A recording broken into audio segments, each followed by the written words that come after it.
O assunto do vídeo de hoje é uma doença que é transmitida por piolhos e pulgas parasitas. É uma doença que já tirou a vida de centenas de milhares de pessoas. Derrotou o grande exército de Napoleão na Rússia, matou centenas de milhares de pessoas durante a Grande Fome Irlandesa e tirou a vida de milhares nos campos de concentração do nacional-socialismo. No vídeo de hoje, vamos abordar a perturbadora doença conhecida como tifo. Talvez seja útil começar afirmando que o tifo e a febre tifoide, de nome semelhante, são duas doenças distintas. O tifo não é apenas uma doença, mas o termo para uma coleção de doenças infecciosas. Existem dois tipos principais de tifo, sendo eles o tifo endêmico e o tifo epidêmico. O tifo endêmico é transmitido por pulgas de ratos ou gatos, que foram infectadas com a bactéria Rickettsia typhi. Uma vez mordido pelas pulgas infectadas, o período de incubação será de cerca de 10 dias.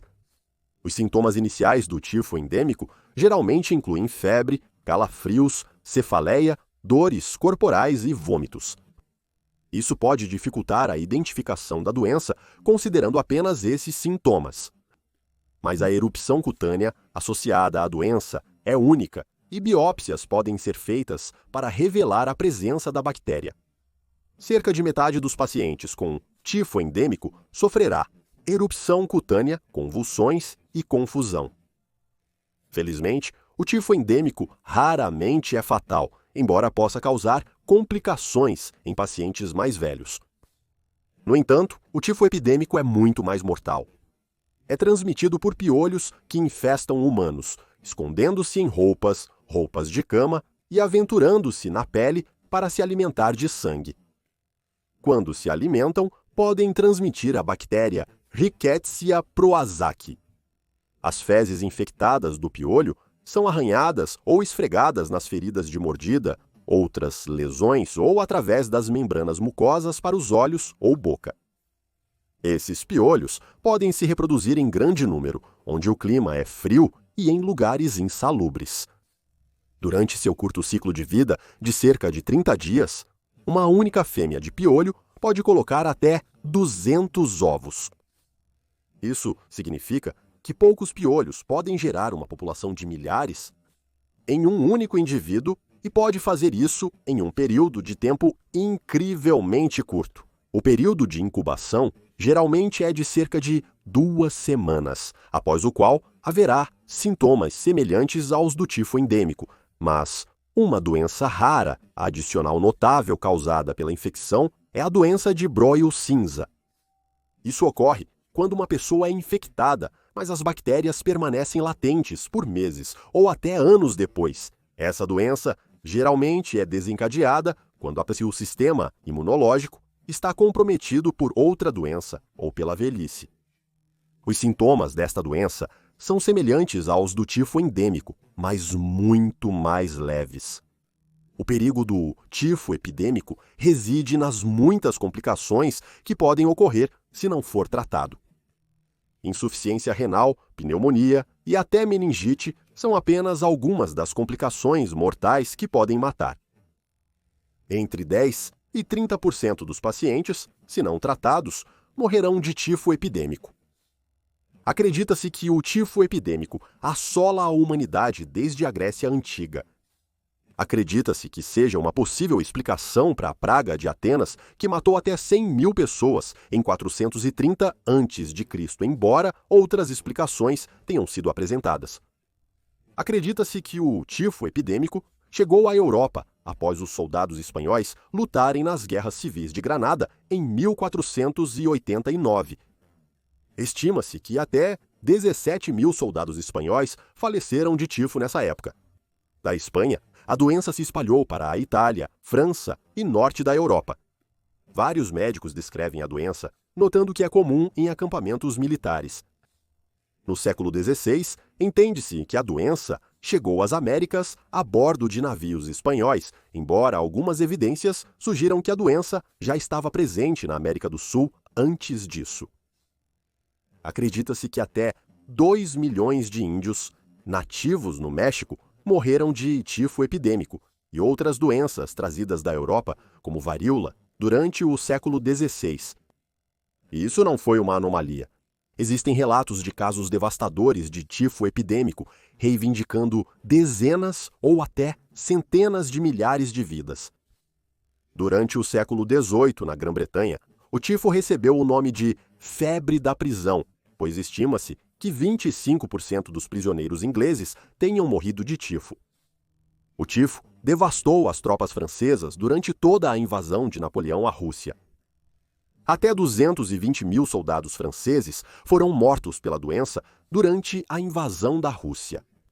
A política de terra arrasada das forças russas obrigou os soldados franceses a dormirem no chão úmido, muito próximos uns dos outros. Isso proporcionou o ambiente perfeito para a proliferação dos piolhos. Um relato de um sargento francês segue como segue: "Eu tinha dormido por 1 hora, quando senti um formigamento insuportável por todo o meu corpo, e para o meu horror, descobri que estava coberto de vermes. Eu pulei, e em menos de 2 minutos estava nu como um bebê recém-nascido, tendo jogado minha camisa e calças no fogo. O crepitar que eles faziam era como um disparo rápido."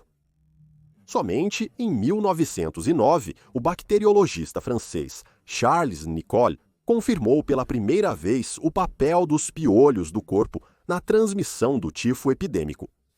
Trabalhando em Tunis, ele notou o grande número de pessoas afetadas pelo tifo e que suas roupas pareciam ser infecciosas.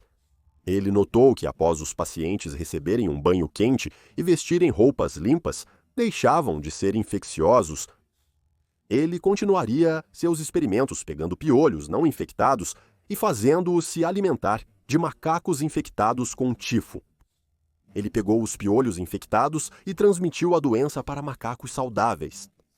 Este trabalho levaria a um grande desejo de desenvolver procedimentos de desinfestação, e por seu trabalho, Nicolle ganharia um Prêmio Nobel de Medicina em 1928. Os piolhos do corpo proliferaram durante a Primeira Guerra Mundial, e os soldados também sofreram com o tifo. Apesar da presença de muitos piolhos nas trincheiras da frente ocidental, houve apenas cerca de 100 casos confirmados de tifo epidêmico. Os soldados foram especialmente afetados na frente oriental. A Sérvia foi particularmente afetada pelo tifo epidêmico. No início da Primeira Guerra Mundial, a Sérvia tinha uma população de cerca de 3 milhões de pessoas. Em apenas alguns meses, 500 mil sérvios foram infectados com tifo, 1/6 da população. Dessas pessoas, 200 mil morreriam, incluindo 70 mil tropas sérvias. Em toda a Sérvia, havia apenas 400 médicos. Eles tentaram combater a doença, mas quase todos eles também contraíram a doença. 126 médicos sérvios morreram de tifo epidêmico. Portanto, não é surpreendente que muitas tentativas tenham sido feitas para combater a ameaça desta doença. A desinfestação foi a primeira medida preventiva empregada para combater o tifo. O diclorodifeniltricloroetano, um pó venenoso para insetos, foi desenvolvido como o primeiro inseticida sintético na década de 1940. Usado não apenas para combater o tifo, também era usado para lidar com os mosquitos e a transmissão de malária, além de proteger as colheitas e o gado. O diclorodifeniltricloroetano foi utilizado no México, Argélia, Itália e Egito para combater piolhos, visando lidar com a doença. Também houve esforços para desenvolver uma vacina contra a doença. Durante a década de 1930, um biólogo polonês chamado Rudolf Vigol experimentou piolhos na esperança de desenvolver uma vacina. Uma estava em desenvolvimento, mas não foi aperfeiçoada. Aqueles que contraíram tifo se recuperaram rapidamente com apenas sintomas leves. Embora um tanto eficaz, o processo de fabricação era demorado e perigoso para os envolvidos, incluindo Weigel, que até contraiu a doença enquanto tentava produzi-la. Durante a Segunda Guerra Mundial, os nazistas estavam ansiosos para se beneficiar desta vacina. Eles permitiram que Weigel continuasse seu trabalho em troca de que ele fornecesse a Wehrmacht para sua investida a leste, onde o tifo era rampante. Weigel, no entanto, desafiou corajosamente os nazistas, fornecendo-lhes apenas o tratamento de vacina ineficaz. As verdadeiras vacinas que ele estava produzindo foram contrabandeadas para os guetos judeus de Lwów e Varsóvia, fornecendo mais de 30.000 doses para aqueles que precisavam. Além disso, ele empregou um número de intelectuais judeus e poloneses para ajudar em seu trabalho, escondendo suas identidades das autoridades nazistas que, de outra forma, os teriam exterminado. As condições precárias dos campos de concentração nazistas favoreciam a proliferação de piolhos com tifo. Isso poderia ser esperado devido ao grande número de pessoas vivendo em proximidade sem saneamento e cuidados adequados. Em alguns campos, a taxa de mortalidade para aqueles infectados com tifo era tão alta quanto 66%. Os nazistas também realizavam experimentos com tifo em prisioneiros. Médicos nazistas utilizavam prisioneiros, tanto os que contraíram tifo no campo, quanto os infectados à força, para desenvolver suas próprias vacinas contra a doença. Após a libertação dos campos, os aliados enfrentaram o desafio do tifo. Foram montadas lavanderias humanas, onde ex-prisioneiros eram desinfestados, lavados e recebiam roupas novas em grande escala. É difícil saber quantos prisioneiros morreram de tifo epidêmico devido aos registros destruídos e fabricados quanto à causa da morte, mas em Bergen-Belsen, um único surto de tifo matou cerca de 17.000 pessoas, incluindo Anne Frank. Existe uma filmagem verdadeiramente perturbadora das valas comuns em Bergen-Belsen, milhares de prisioneiros que sucumbiram ao tifo. Acredita-se que o número total daqueles que morreram de tifo nos campos seja em torno de 200 a 300 mil pessoas. Hoje, não há vacina disponível para o tifo, sendo a prevenção o método preferido. Com a melhoria da higiene e a eficácia dos antibióticos, a maioria dos casos hoje não é fatal. O perigo reside em condições insalubres, sem acesso a roupas limpas ou medicamentos, como entre pessoas deslocadas e refugiados. Hoje, a taxa de mortalidade por tifo é de cerca de 1 em 5 milhões de pessoas. Apenas alguns casos foram relatados em Ruanda, Etiópia e Argélia, bem como em algumas partes da América do Sul e Central. O tifo é um exemplo sombrio da importância da higiene e do tratamento adequado da doença. Pode ser visto como uma história de sucesso, como uma doença que já reivindicou centenas de milhares de vidas, mas que foi praticamente eliminada. Mas ainda assim, permanecerá uma doença perturbadora, desde sua transmissão por piolhos parasitas até sua associação com a guerra e os horrores dos campos de concentração.